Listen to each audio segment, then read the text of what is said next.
Alô, amigos, alô, amigas. Estamos iniciando a atividade desta quinta-feira. Hoje é 21 de agosto. Olha que dia maravilhoso em todo o Rio Grande do Sul. Sol maravilhoso, um dia primaveril que espero que perdure pelo menos até a semana que vem, quando já está prevista uma chuva a partir do meio da semana e uma queda um pouco maior da temperatura. Afinal de contas, estamos chegando setembro e quando setembro vier, a primavera estará aí. Para mim, a estação mais esperada do ano. Imagino que também para vocês, a maioria das pessoas gosta daquele sol maravilhoso, aquela temperatura amena, e que já é meio verão. Então a gente já faz muitas coisas que só no verão conseguimos fazer. Depois de um inverno realmente muito rigoroso, embora não seja de tanta amplitude em termos de dias aqui no Rio Grande do Sul, mas foi muito rigoroso neste ano de 2025. Bom, nossa atividade de hoje está contando aqui com o Eduardo Donelles. Obrigado, Eduardo, pela participação aqui uma vez mais com um amigo. Obrigado, Silvio. É um prazer sempre. E aqui à minha esquerda, né, o Newton Calil. Newton, obrigado, esquerdista. Na esquerda aqui sempre é bom, né? Estamos aqui mais uma vez numa atividade abrilhantada pelo Silvio, que está aqui na nossa condução. No centro, né? Eu sou centrista, né, Tchê? Eu esquerdista. É o nosso centrão. É o centrão, eu sou do centrão aqui. Ah, tá louco. Isso é ofensão também, né, Tchê? Bom, pessoal, aqui o negócio é o seguinte, a atividade já está há mais de 33 anos no ar, né? Um programa já consolidado na televisão do Rio Grande do Sul, um dos primeiros programas neste formato aqui que se consolidou e se consagrou junto com o Câmera 2, lá do Clóvis Duarte. Me lembro muito bem quando eu estava lá na estação, onde tinha, posso dizer, a TV Guaíba, né? E lá eu estava no Câmera 2 e a atividade começou naquele mesmo tempo, junto com o Flávio Alcaraz Gomes, recordando um pouquinho aí. Então ali começaram os grandes problemas, os grandes programas de estúdios, como tem hoje, né? Então se consagraram e a atividade é um dos mais importantes e um dos mais longevos do ponto de vista de tempo. Parabéns ao José Silva, o criador desse programa, que até hoje traz conteúdos e tal. Esse é o grande compromisso que a atividade tem com vocês, telespectadores, aqui e de fora também. Aliás, de todo o Brasil, eu tenho amigos em Brasília que também assistem o nosso atividade. Bom, nós começamos aqui tradicionalmente a atividade pela análise das questões que dizem respeito ao esporte, ou futebol especificamente, dupla Grenal. Tivemos ontem o jogo do Internacional pelas oitavas de finais da Libertadores da América, contra o Flamengo. O Internacional havia perdido de 1-0 no Rio e ontem levou um baile. Olha, eu fazia hora que eu não via um totó de bola que o Internacional levou de algum adversário, como foi no Flamengo ontem. O placar até foi mais reduzido em relação à forma, à volúpia como o Flamengo jogou. Começando contigo, Eduardo Donelles, o Inter não tinha como enfrentar o Flamengo, não da forma como tentou enfrentar. Pois é. Nenhuma chegada na grande área do inimigo, né? Foi só um passeio. Para lá e para cá pareciam baratas tontas. Naturalmente que o Flamengo tem dois times, né? Tem o time que está em campo e tem um outro time completo ali. Tem dois titulares, né? Exatamente. Não existe reserva no Flamengo. Se sabe disso. Mas quando a gente vai para uma luta, quando a luta é inevitável, a gente vai para ganhar mesmo. E se tiver que perder, perde lutando. E não foi o que aparentemente mostrou o Internacional. Faltou garra, Silvio. Faltou ali a vontade. Eu acho que aí tu fala uma coisa que eu concordo exatamente contigo, a garra, mas sobretudo, Eduardo, uma coisa que está implícita à vontade, o compromisso. Acho que não tinha um compromisso com a partida e tal, era uma partida como outra qualquer, definia, né? Já entraram perdidos. Exatamente. Já entraram derrotados. Eu estive no Fórum Central ontem, Calil. Era quase 7 horas que eu estava saindo, 6h30 estava saindo do fórum. Conseguiu sair. Aquele monte de ônibus do Internacional, do ônibus coletivo, do Internacional, com as torcidas dentro, e batendo na janela por fora, na carroceria do ônibus. E nos vidros, e cantando, e gritando, e entusiasmados, e com vontade de ver o time fazer bonito. Aí, de repente, encontra um time no estádio que não fez bonito. Nem fez. Talvez é como se não tivesse entrado em campo. Isso é triste para o torcedor, porque o futebol é, antes de tudo, um espetáculo. E nós temos que primar pelo espetáculo. Se vai perder, perde dando espetáculo, e não com esse jeito assim, xoxo que foi. É uma tristeza. Eu não sou colorado, mas sinto tristeza. Gostaria de ter visto o Internacional jogado melhor ou se esforçado mais. Bom, eu já disse mais de uma vez aqui no programa, na atividade, e nos espaços que eu tenho aqui em Porto Alegre, que eu sou gremista e moro na frente do Beira-Rio há 44 anos. Eu nunca vi, viu, Eduardo e Calil, eu nunca vi uma torcida tão entusiasmada, em tamanho número, festivas, uma festividade maravilhosa, um grande espetáculo deu a torcida do Internacional ontem. Uma pena, como tu falaste, né, que o time dentro de campo não mostrou ânimo, não mostrou compromisso, não mostrou vontade, não mostrou aquele ânimo que pelo menos o torcedor espera. Pode até perder, mas jogando com determinação, com vontade, né, com o compromisso do clube, né, Calil? Bom, eu sou frequentador do futebol desde antes da fundação frequentador dos jogos do Internacional, né?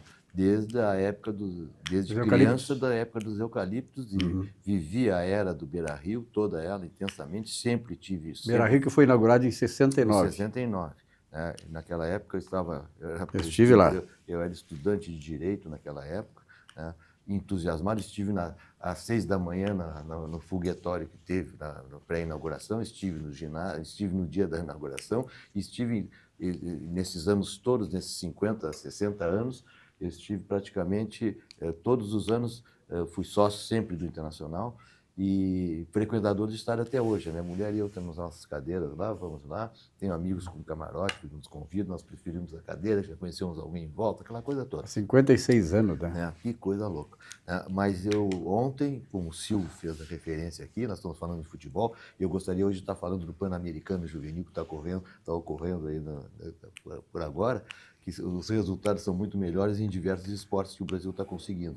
Mas que nós temos que falar do jogo de ontem, ou do Internacional. O Internacional ontem foi lamentavelmente, um erro arquitetado, a começar pela direção, pela gestão do clube. Não é possível aquele vexame, aquele papelório que saiu, que era para final do jogo, ganhando ou perdendo, provavelmente, né? O negócio, alguém apertou um botão, fez não sei o quê, atrasar o jogo, que não vexame internacional, né?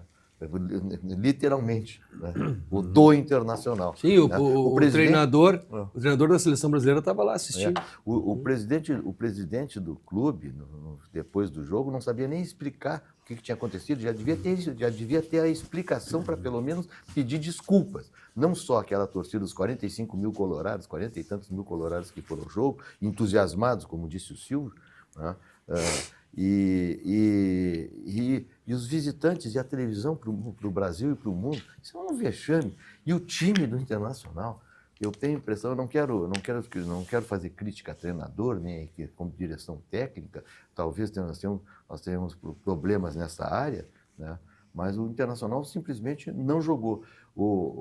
E algumas coisas, o próprio goleiro, que é um goleiro seguro, o primeiro gol foi uma culpa direta dele, que rebateu uma bola que era para encaixar a bola, nem forte era, em primeiro lugar. Ou então que se palmasse a bola, mas não bater a bola em cima do jogador daquela maneira.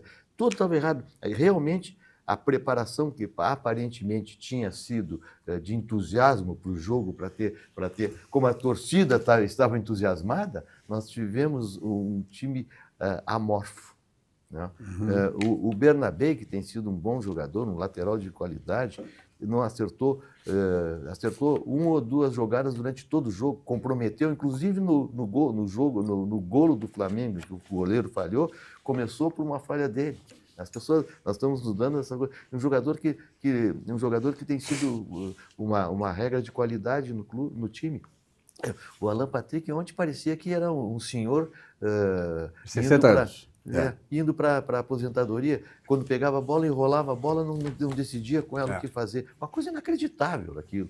Né? Então nós vamos dizer assim, culpa do treinador, culpa da preparação, culpa geral, né?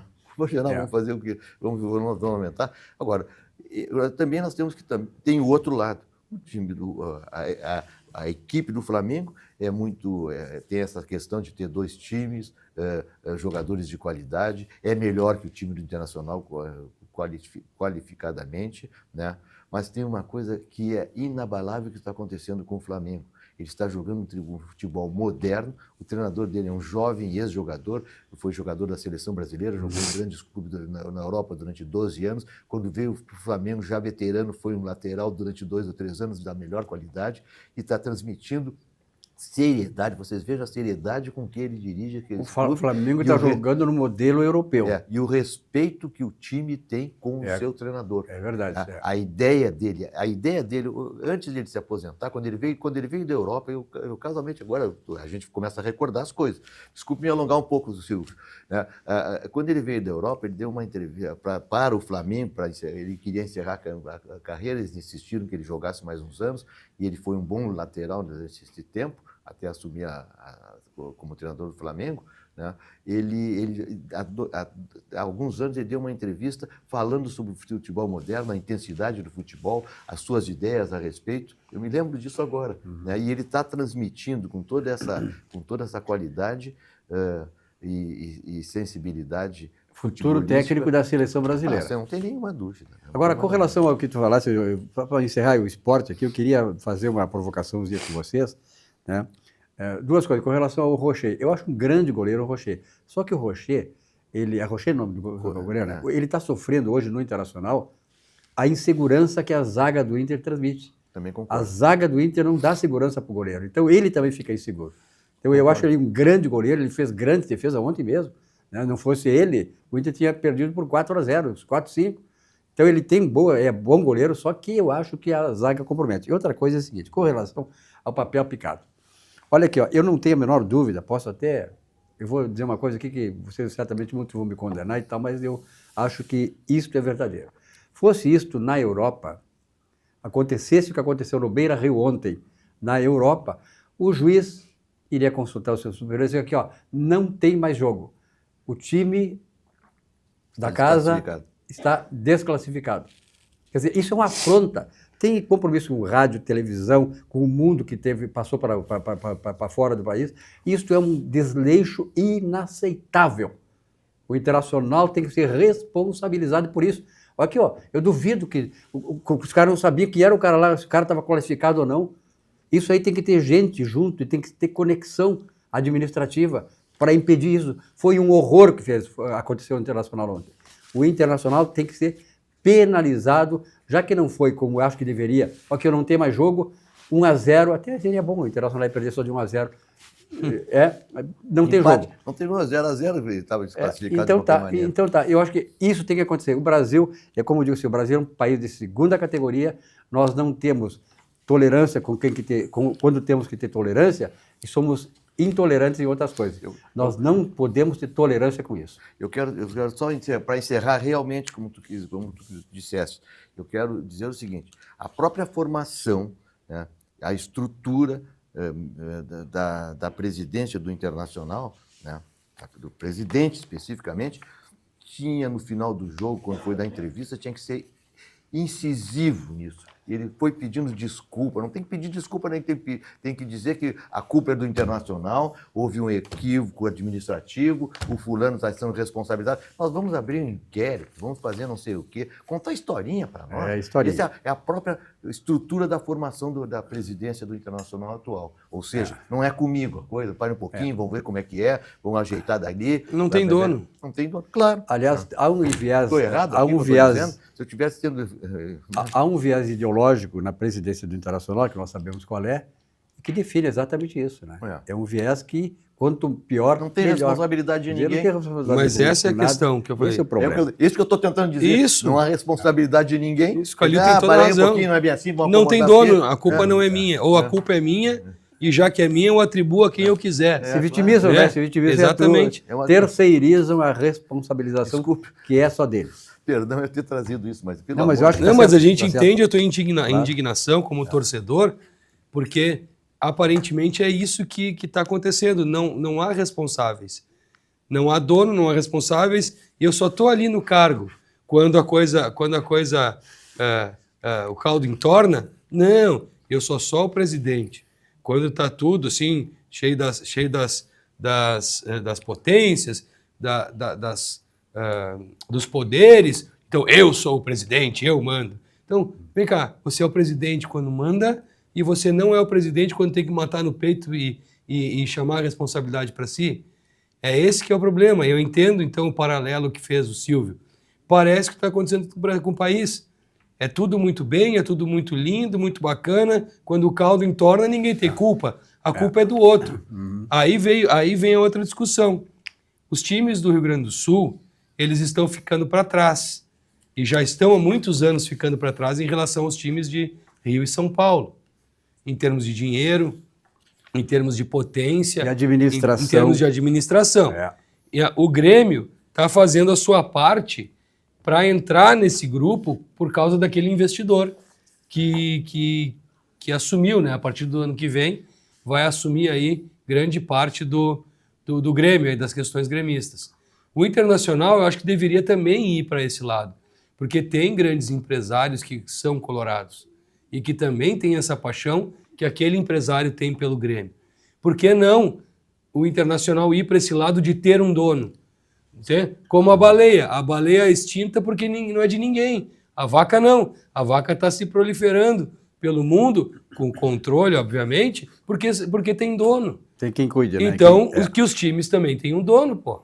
Perfeito. Olha aqui, ó, para encerrar o futebol. Então, essa questão toda... Quantas vezes nós ela falamos disse- para encerrar o futebol? É que na verdade, esse jogo de ontem serviu para uma série de coisas Ah, sem extra-futebol, dúvida, inclusive. sem dúvida, Como sem essa aqui, ó.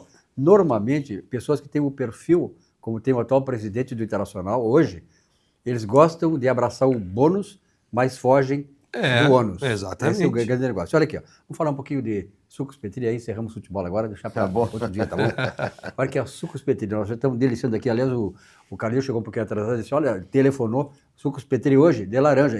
Por causa dele que tem suco de laranja aqui.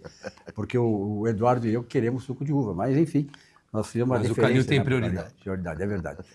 Então, Sucos Petri é o seguinte, a sua sede pede saúde, pede, claro, o melhor. Sucos Petri, a bebida de todas as estações. Suco de laranja, suco de uva, 100% natural, sem adição de açúcar e também de conservantes.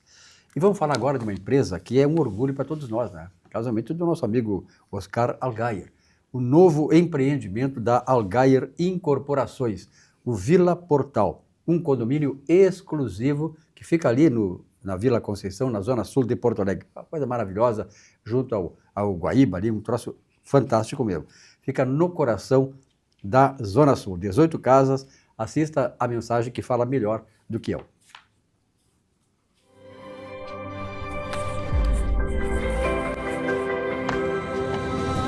Vila Portal. Um condomínio exclusivo no menor e mais charmoso bairro da cidade, a Vila Conceição. 18 casas em torno de um patrimônio histórico. Um casarão colonial que está sendo restaurado para ser o coração social da Vila Portal. E agora o momento sempre muito aguardado do programa, sabe? Qual é o momento mais aguardado do programa? O tour gastronômico. Da- né? da- Tu da- sabe, tu é da bom nossa- é bom de garfo, né, cara? Da nossa vontade de Então, o frequentar todos. O tour gastronômico. Vamos começar lá na Protásio Alves, Barranquinho. Aliás, a Protásio Alves, que eu vivi essa época, né, era o top em Porto Alegre. Point. Sábado à noite enchia de carro, era uma caravana, a gente se reunia. Quem não tinha carro pegava a lotação, fazia uma lotação das Kombi dos amigos, né? Ele Sim. lá ia para lá. Enfim, isso foi a Protásio Alves, o rapazinho ali, nosso câmera aí, que certamente nem imagina. Ele, Lá em cima. não, é a idade dele, ele nem sabe que. Lá em existe cima, na troço. Protásio. Eu não peguei isso. Tu não pegaste? Não peguei A isso. Barlândia Conta na- outra, conta Nessa outra. época eu não peguei. Conta Era outra, Barlândia conta na, outra. Não, para de- Barlândia na Ah, Petra, Diz que não viveu Barlândia na Protásio. Esse não viveu boom isso. da Protásio não, porque foi até os anos 70, né? Então, olha aqui, ó, Barlândia, Barranco, Barranquinho. 75. É É, verdade, já. essa época mesmo. ó. Eu não estava aí ainda. Barranquinho, há mais de 50 anos no coração dos gaúchos. O melhor chopp, o melhor churrasco, o ponto de encontro da capital gaúcha. Subindo ou descendo a Protásio, complexo Barranquinho. Ambientes climatizados e ao ar livre. O problema todo é aquele ambiente todo lá que se cria, né? O barranco tem essa conexão, né, com a sociedade e tal. Telefone 33-3161-72 e o Barranquinho, você pode também lá, descendo um pouquinho, ali quem vem descendo a Protásio, no Barranquinho, 3028-2310. Eu dou os telefones aqui porque tem muita gente, né, Eduardo e Calil, que gostaria dele, quer ligar para lá e reservar um lugar. Pode fazer lá uma subpropaganda disso? Claro. Eu sou, como o pessoal sabe, como você sabe, eu sou envolvido muito com a gastronomia, né? Muito mesmo. E bastante. E esses dias eu estava num evento e eu tinha um amigo do interior, conhecido do interior, né? Ele se surpreendeu com o Barranquinho, né? Ele disse que eu não imaginava não só o atendimento, como a qualidade do serviço e do que ele pediu no Barranquinho. Me citou, inclusive, pediu uma pizza e depois mais a esposa, alguma coisa do grelhado, coisa que o vale. Ele disse que ficou impressionado com a qualidade. Então, eu quero dizer para o Elcio o seguinte, a coisa está indo bem, Elcio. Sempre bem. Aliás, eu sou do tempo, nós somos do tempo, nós dois, Calil, em que a dupla Grenal festejava conquistas lá no barranco, no Barranquinho. Há quanto tempo nós não festejamos mais? Quando tinha. É verdade.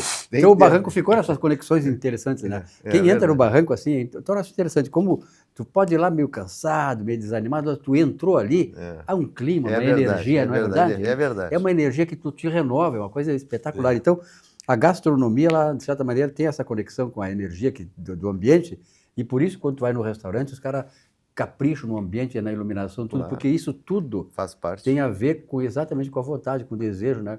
Com a vontade de viver, enfim, de viver a vida. Então, eu achei isso importante. Bom, Eduardo Dornelles, nós temos aí uma série de informações, de notícias, para nós debater e tal, mas eu vou começar uma mais leve, vamos começar leve, depois vai aprofundando, né? Por favor. Por Serviços exemplo, leves hoje. E vamos ver se isso aqui é leve, né? O INSS. O INSS acabou de tirar do ar um relatório que apontava os aposentados que foram enganados pelo governo, que é do INSS, e descontos para entidades ligadas a quem? Ao Partido dos Trabalhadores. Quer dizer, é por isso que eu fico indignado com esse país. Como é que nós vamos ter um país desenvolvido, próspero, se esta classe dirigente, esta elite política é vagabunda como faz isso? Uma elite corrupta? Quer dizer, pelo amor de Deus, Calil, vamos começar por um tio aqui, Calil. Como é que o INSS faz uma coisa dessas? Não, isso foi um alerta para ti. Tá. Mas aqui, ó, vamos começar com o Calil. Como é que o INSS faz uma coisa dessa? Quer dizer, acobertar agora descontos indevidos dos aposentados como eu, que fui roubado, eu tive desconto, fomos roubados por esse governo. O governo que diz que defende os pobres, os aposentados, tal. E aí? Eu constituí advogado para efeito de verificar aqueles descontos que apareciam, que nem me dava conta. Pouquinha coisa, né? Pouca coisa, não. E depois é o seguinte, os valores, não é rasgar dinheiro, mas a aposentadoria que recebo do INSS, por exemplo, é uma aposentadoria, eu e outros tantos aí, por prestadores de 30 serviço. E quantos mil? É uma aposentadoria que envergonharia É verdade. envergonharia a gasolina do juiz que ganha menos no Rio Grande do Sul, ou promotor, ou um defensor público. Envergonharia, eu vou repetir, a gasolina que ele gasta por mês, aqui a grande maioria dos advogados, dos médicos e prestadores de serviço tem, que pagaram durante 30, 20, 30, 40, 50 anos a Previdência Social. Mas eu constituí advogado para ver que aqueles 38, 28, que várias vezes vinham, eu não entendia muito. Eu 2 vezes, pessoalmente, fui em 2 entidades, que eu não vou citar o nome aqui, de Porto Alegre, tradicionais, que uma é um escritório numa grande sede, não sei o quê, que tinha, o que isso aqui me explique? Eu, pessoalmente, fui há 2 anos atrás para ver, e aquele troço, houve engano aqui, devolvi o dinheiro, aconteceu comigo isso, estou contando pessoalmente o que aconteceu. Agora, depois continuou aquele troço, lá pelas tantas aparecia um descontinho, não sei o quê, mas eu descobri, pior, né? Quando veio essa história, eu fui dar uma olhada, estavam me descontando um valor correspondente, que eu vou te dizer hoje, a R$200, há 2 ou 3 meses, de um empréstimo que eu não fiz, um empréstimo que eu constituí advogado agora, constituí escritório especialista em previdência, previdenciário, para efeito de buscar o valor que eu não recebi. Esse aí, eu estou falando de causa própria e pode me desafiar. Eu tive casos assim no escritório. Tivesse, Sim, né? tem. Então, Ainda tem eu não tramitação. estou contando uma história pessoal que é inacreditável. Eu não vou nem contar o valor, porque é um valor expressivo, que muita gente até... Daí já é a metade no valor que um juiz ganha por mês, tá? Em que o deputado ganha por mês, e que seguramente o presidente do INSS ganha por mês também o dobro desse valor. Né? É uma coisa que... Bom, daí dava para encher bastante tanques de gasolina. Aí, tá? Agora, voltando à tua pergunta, né? O pior é a impunidade, Silvio. A impunidade e o desrespeito do governo dizendo que nós vamos devolver o dinheiro. Em primeiro lugar, o dinheiro que foi devolvido, o dinheiro que vai ser devolvido, foi pago por ti, por mim, pelo... Sim, né? e pela própria vítima. E pela própria vítima. Pela própria vítima. É um negócio inacreditável nisso. Né? E não pune ninguém. Ninguém é responsável. Aí que vem a tua colocação. Não pune ninguém. Nós estamos ficando loucos. Né? Nós estamos perdendo toda a noção de credibilidade em alguma instituição oficial nesse país. E aí, Eduardo? Pois é, teremos a CPI, né, agora. Bom, esse é um fato positivo, talvez. Hoje eu ouvi no carro do deputado Omar Terra, falando, dizendo que, entre outras coisas, o programa que ele estava participando, não lembro qual é o canal lá, qual é a rádio, ele dizendo assim, falando muito bem do presidente que foi eleito para é o deputado lá do Alagoas, que é um procurador... O presidente da comissão, né? É um procurador de justiça aposentado, que é o presidente, foi nomeado ontem numa jogada da oposição bem tramada, e ele disse, essa CPI não vai terminar em pizza. Tomara, é um escândalo. tomara. É um escândalo. A frase que teria sido dita pelo Omar Aziz, logo depois da... Falei do Omar Terra, não foi desse aí, né? Não, o Aziz aqui. Foi que ele teria se surpreendido com o resultado desfavorável a ele. E teria dito, vocês não sabem contar voto? Não sabe contar voto. Pois é. Então disse que estava uma zoeira lá, uma algazarra, muita gente falando ao mesmo tempo, mas quem estava perto dele ouviu ele dizer isso. Ué, vocês não sabem contar voto? É bravo, né?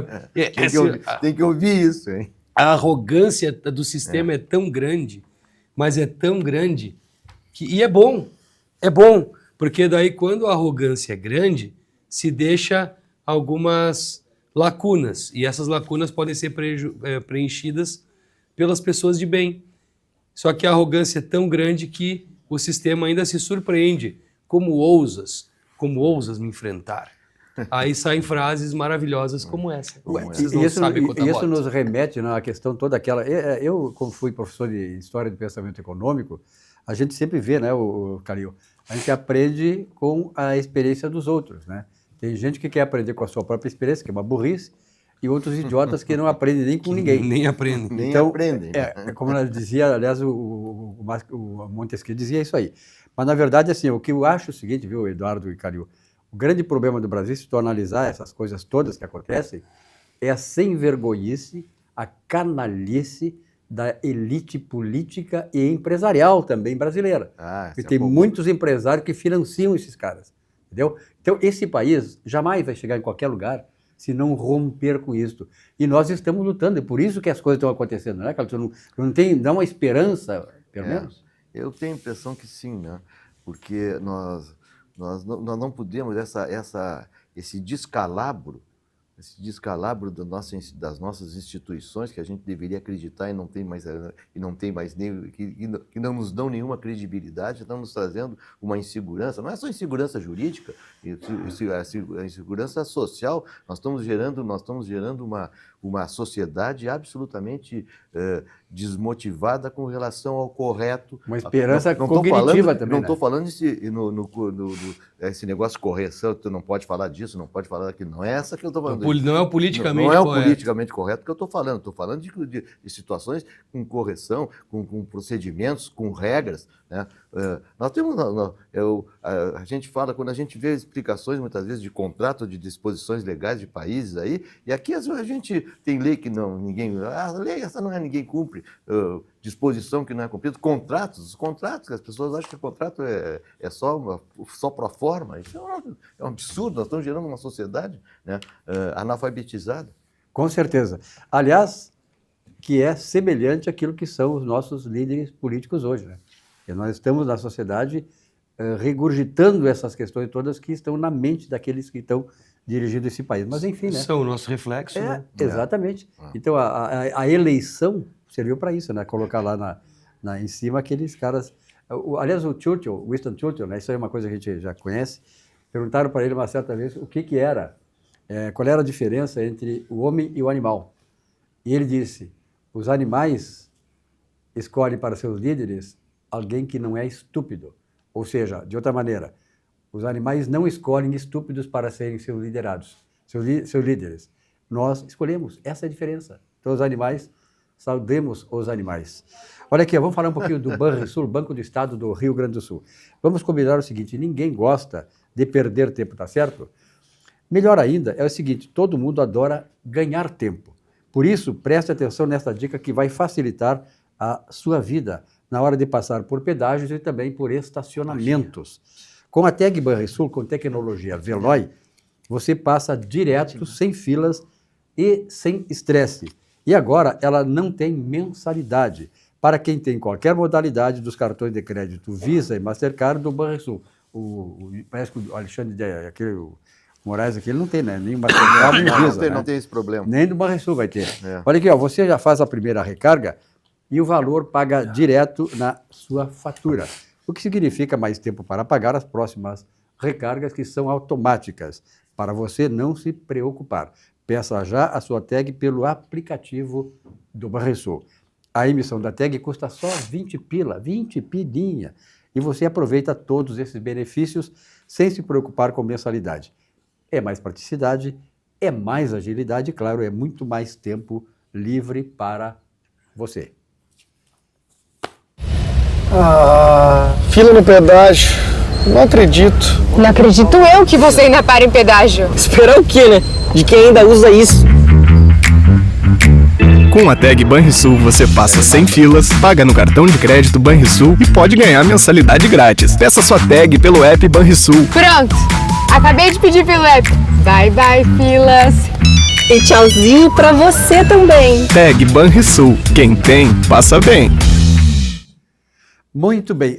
Eduardo, temos alguma coisa? Tens algum assunto? Às vezes tu sempre traz um assunto teu, né, pessoal? Pois é, hoje eu não trouxe nenhum assunto específico. Então eu vou te sugerir. Mas me sugira, então. STF, Supremo Tribunal Federal. Nós estávamos conversando aqui antes, e o Supremo hoje é assunto de tudo que é programa jornalístico sério. A crítica, a performance do Supremo. Nós estávamos conversando aqui antes do programa sobre essa questão da composição da Suprema Corte. Nós temos uma Suprema Corte viciada, que hoje é política, quando não deveria ser, e o Calil deu uma sugestão interessante. Eu acho que nós vamos passar toda essa fase e vamos ter que remontar as instituições nacionais. Estão totalmente desmoralizadas, principalmente a Suprema Corte, tá certo?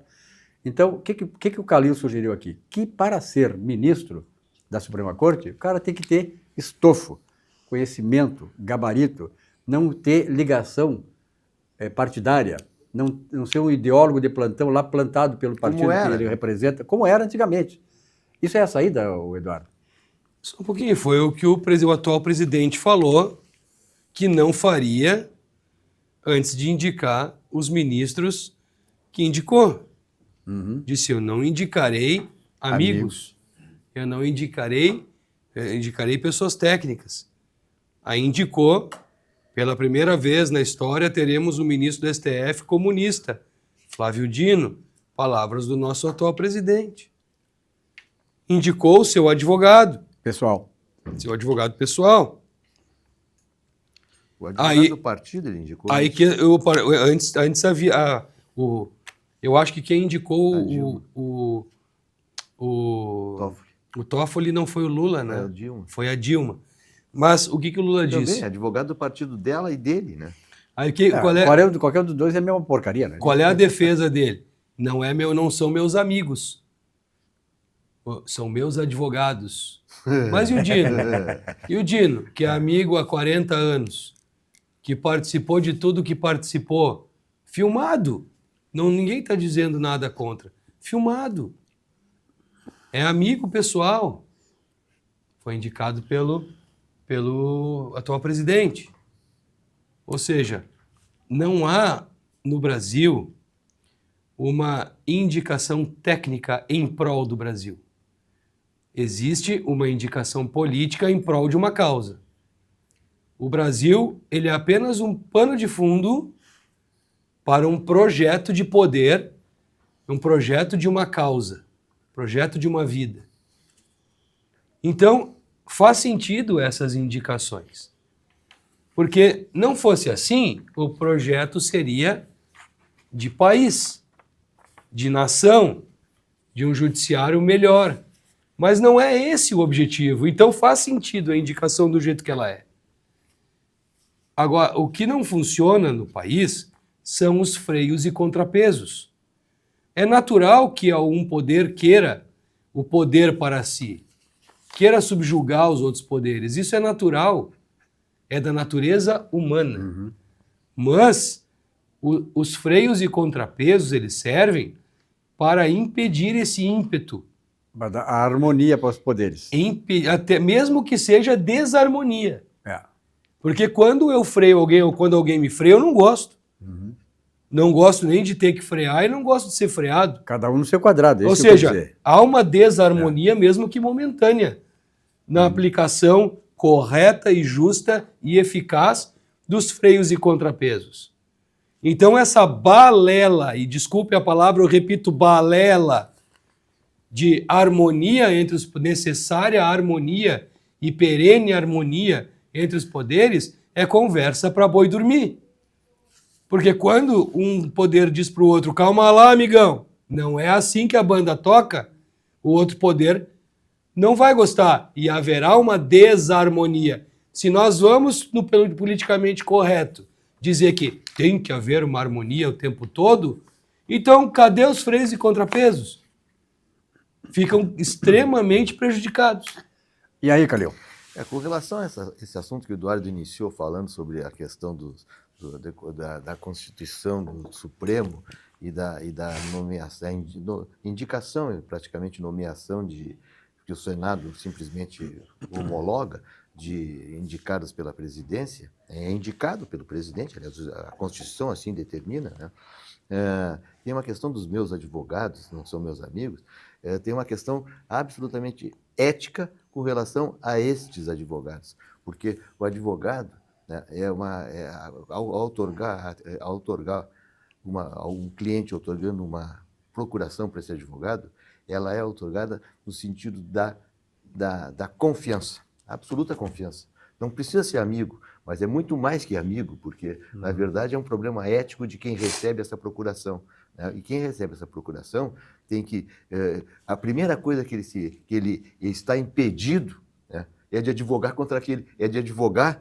contra aquele cliente dele. Não pode ter um processo, se o cliente tem vários processos, ele não pode ter advogado de um lado, constituído um advogado, e este cliente tem um outro advogado num outro processo. Não pode, é uma questão básica, isso aqui é a coisa mais banal. É um conflito de interesse. É um conflito. Olha aqui, nós estamos falando da Suprema Corte de um país em que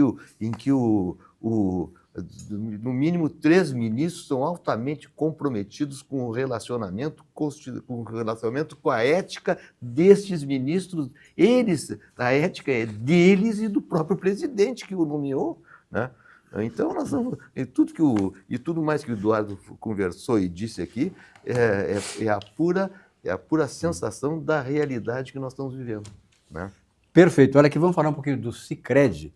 Veja bem, conta PJ na Sicredi Origens RS é vantagem de verdade. Acontece o seguinte, Pix gratuito e ilimitado, máquina de cartões e uma solução completa para o seu fluxo de caixa, que é uma coisa importante para o empresário, sabe como é que é o Eduardo também? O que é importante, o fluxo de caixa para uma empresa.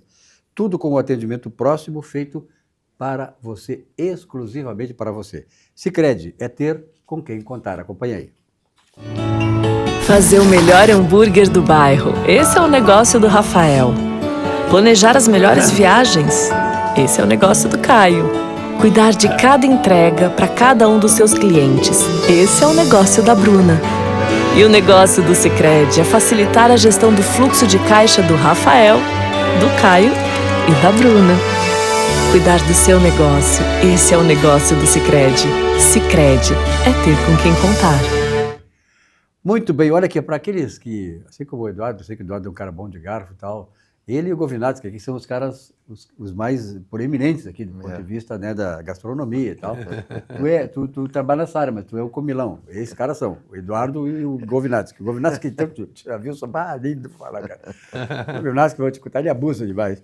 Então, ele chega aqui e leva sempre uma olina, uma caixinha de olina dessas aqui, porque ele quer se prevenir, afinal de contas, né? Então, a olina é essência de vida. É um auxiliar digestivo indicado em casos de má digestão causada por excessos alimentares. É isso aí, Govinatsky. Excesso alimentar da Nilson, né, cara? Então, o Laboratório Vesp, ali o Laboratório Vesp tem mais de 100 anos, é aqui de Canoas, né? Há mais de 100 anos, produzindo e distribuindo a olina aí, que resolve o problema de milhares de pessoas, milhares de brasileiros e brasileiras, como dizia o José Sarney. E olha aqui, o supermercado Zafari. Eu vou ao supermercado quase que diariamente, é claro, o supermercado Zafari. Eu, evidente que prefiro o Zafari já há 40 anos, é o supermercado da minha preferência.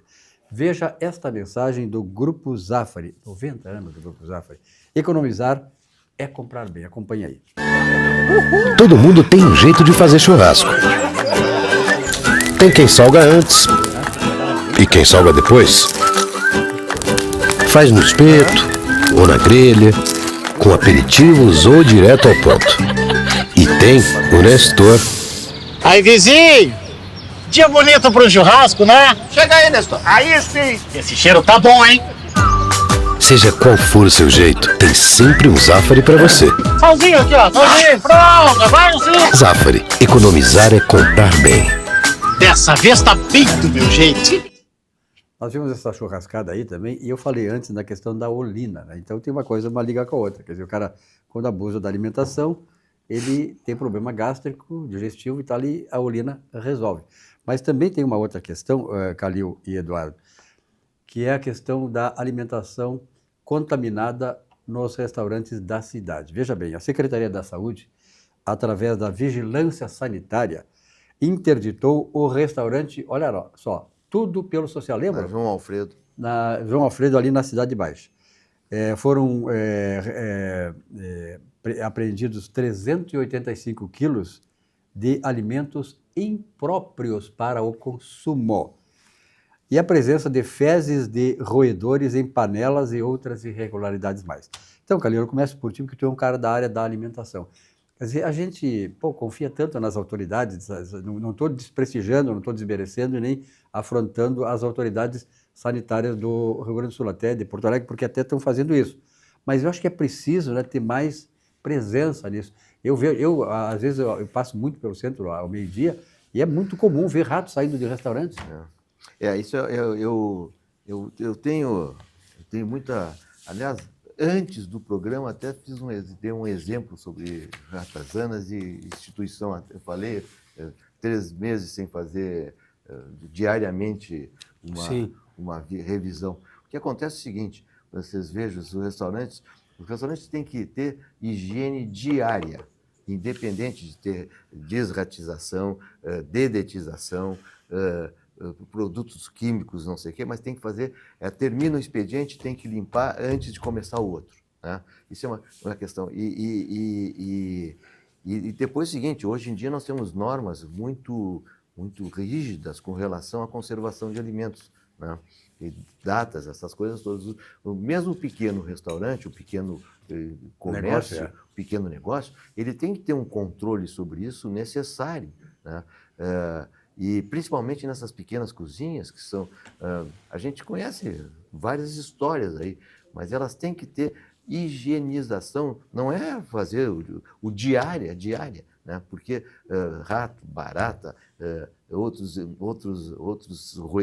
insetos aí, eles são um problema, na verdade. E esse problema tem que ser enfrentado como problema, né? Se o restaurante relaxa em função do seu sucesso, em função do seu volume, em função do seu tempo, acaba acontecendo este tipo de exemplo que nós estamos vivendo aqui. Um restaurante conhecido, com um movimento bárbaro diário, que houve um descontrole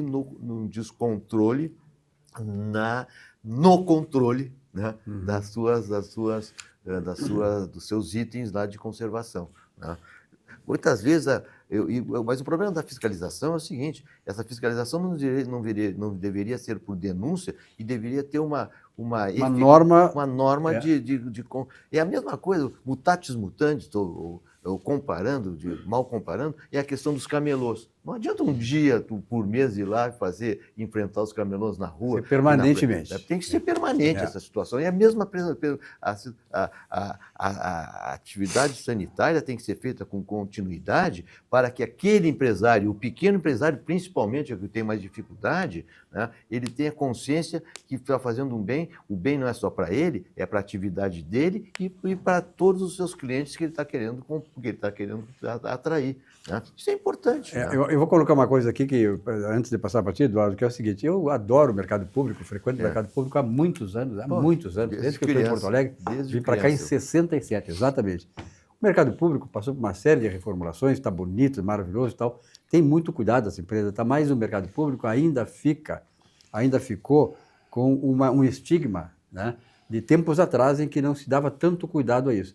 Eu cito uma coisa, no fim de semana passado, veio um amigo meu lá do interior e tal, ele queria conhecer o mercado público, aí nós fomos lá, papapá, e não é que, bem na hora que o cara foi ali passar próximo, não era no mercado ali, passou um rato desse, parecia um gato, um ratão desse tamanho aqui. Pá, o cara, tinha gente que corria dele.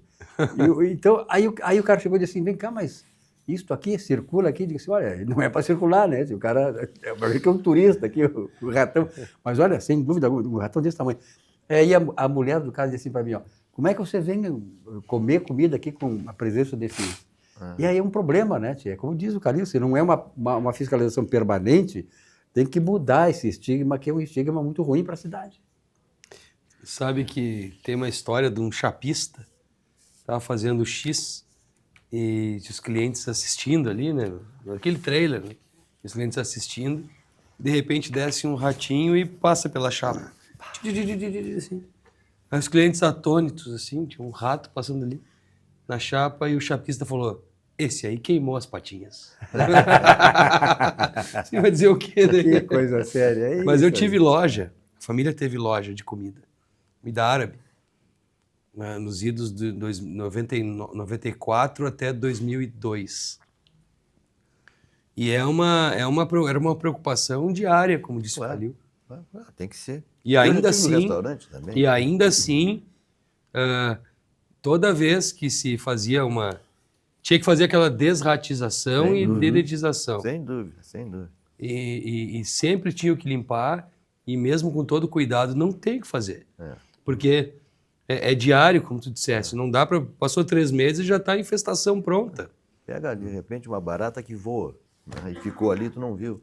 Então, se não fizer diretamente... Isso acontece, inclusive, em estúdio de televisão, né? Quando às vezes me conta para contar a história do meio de comunicação, estou há 54 anos no setor, aí um dia eu estava contando para uma rádio, olha, o cara pensou: o Câmera 2 foi famoso, o Câmera 2 e tal, né? Lá na TV Guaíba. E lá nós tínhamos um estúdio que no verão ficava aberto. Não sei se tu conhecesse lá o estúdio principal da TV Guaíba. Estive lá uma ficava vez. Aberto. E lá tem um mato, lá, enfim. E nós estávamos com o programa, Clóvis Duarte, eu, a Tânia Carvalho e o Afonso Ritter. Clóvis Duarte, eu, a Tânia Carvalho e o Afonso Ritter. E Barra Novo. E aí, não era o programa ia das 10 até meia-noite, 11 horas, 11 e pouco, assim, o estúdio aberto, entra 3 ratos, cara. Aqueles baitas dos ratão, e entra e vem correndo, claro, calor ainda mais na lâmpada. Mas, olha, rapaz, eu nunca vi a Tânia Carvalho se atirar e subir em cima da bancada. Foi um troço... Então, acontece isso também. Mas agora, principalmente em coisa de alimentação, tem que ter um cuidado maior. Né? E olha que para nós terminar os nossos reclames aqui, vamos falar um pouquinho do nosso tour gastronômico do Di Paolo. Veja bem, visite a rede Di Paolo Galeto. Unidades com sequência em Porto Alegre, Gramado, Garibaldi, Bento Gonçalves, Caxias do Sul, Novo Hamburgo, Recanto Baiestro, Foz do Iguaçu, São Paulo e Brasília. Veja bem onde está o Di Paolo, né? Cada vez mais se ampliando. O melhor da culinária típica da Serra Gaúcha você encontra, claro, no Di Paolo. Comida saborosa com essência artesanal, preparados com amor, temperos frescos e, claro, seguindo as receitas da nona. Pratos saborosos que são uma volta às origens. Toque caseiro para recriar experiências ao redor da mesa farta. Prove a sequência de Galeto Primo Canto em Porto Alegre, no Boulevard Laçador. Ali você encontra, inclusive, a opção Express também. E, evidentemente, temos que falar no Copacabana Palace. Quem não vai para o Rio de Janeiro, que a última vez que eu fui para o Rio, lá atrás, em 82, eu fui no Rio de Janeiro, eu trabalhava no Globo, né? E fui lá tentar me hospedar no Copacabana Palace. Aliás, o Globo ia me hospedar lá. Só que eu não pude realizar aquele sonho. Sabe por quê? Tava um cara lá que chegou primeiro que eu, Frank Sinatra. Frank Sinatra... Ele lotou o hotel. Ele lotou todo o hotel. Então eu digo assim, poxa vida, justamente no dia que o Frank Sinatra se apresentou no Rio de Janeiro, aí ele fez um espetáculo ali na frente do Copacabana Palace, eu não pude realizar meu sonho de estar lá no Copacabana Palace. Mas, enfim, Belmont Copacabana Palace. Torne esta estação brilhante com uma estada tropical no Copacabana Palace, com vistas cinematográficas durante o dia e comemorações lendárias à noite. Maravilhoso. Saboreie caipirinhas à beira da piscina e bronzeie-se em areias douradas, Calil. Que maravilha. Nosso hotel tem sido um símbolo brasileiro, à beira-mar, por quase um século. E a sensação de glamour histórico está viva a cada passo. E realmente é glamuroso. O Copacabana Palace ali desfilaram figuras... Ele foi construído... As coisas é o Frank Sinatra, né? Foi construído na década de 20 do século passado, quando Copacabana era simplesmente um feudo de algumas famílias. Os Guinle, principalmente, tinham, além do Copacabana, do terreno do Copacabana, mais umas 2 ou 3 casas ali, enormes, na orla. E Copacabana tinha eu diria mais, umas 15 casas, nasceu quando foi construído o Copacabana Palace ali. Depois foi construído o anexo, ali ao lado do edifício Chopin, aquela coisa toda que nós conhecemos hoje. Mas é um hotel de categoria. Eu tive a oportunidade já em outras épocas. É uma coisa, o Copacabana é histórico, né?